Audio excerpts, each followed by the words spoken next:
రైతుల నుండి వడ్లు కొనాల్సిన బాధ్యత రాష్ట్ర ప్రభుత్వానిదే అన్నారు బీజేపీ ఎమ్మెల్సీ అంజిరెడ్డి. బియ్యం కేంద్ర ప్రభుత్వం కొంటుందని చెప్పారు. గత సీజన్లో కేంద్రానికి ఒప్పందం ప్రకారం ఇవ్వాల్సిన బియ్యమే ఇంకా రాష్ట్ర ప్రభుత్వం ఇవ్వలేదని చెప్పారు. గత ఏడాది రైతుల దగ్గర వడ్లు కొని బియ్యాన్ని కేంద్రానికి ఇవ్వకుండా కాంగ్రెస్ నేతలు అమ్ముకున్నారని ఆరోపించారు. కొందరు కాంగ్రెస్ లీడర్లు మిల్లర్లతో కుమ్మక్కై బియ్యాన్ని అమ్ముకున్నారని ఆరోపించారు ఎమ్మెల్సీ అంజిరెడ్డి.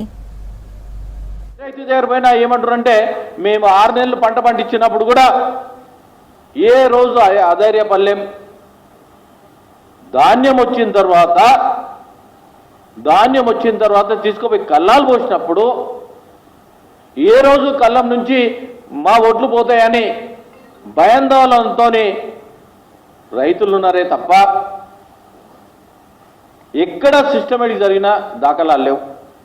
మేము పోయిందేరా ఒక 40 కిలోల బ్యాగ్లో ఒక దగ్గర తరుగు 4.5 కిలోలు తీసుకుంటారు, ఒక దగ్గర 3.5 కిలోలు తీసుకుంటారు. అక్కడ పోయినాక రైస్ మిల్ల వాళ్ళు తరుగు 1 కిలోనో కిలోన్నర తీసుకుంటారు. అక్కడ 10% పోతా ఉన్నది. ఇంకో దగ్గర ఒక బ్యాగు లోడ్ చేయాలంటే అన్లోడ్ చేయాలంటే 75 రూపాయలు తీసుకుంటారు, డ్రైవర్కు 10 రూపాయలు తీసుకుంటారు. అంటే దీన్ని బట్టి చూసుకోండి 24 రూపాయల కిలో అయినా కానీ ఇక్కడ 4 కిలోల బ్యాగ్ పోతా ఉన్నది. 10%, 20% పోతా ఉన్నది. రైతులకు వచ్చేది 2400 500 తీసేస్తే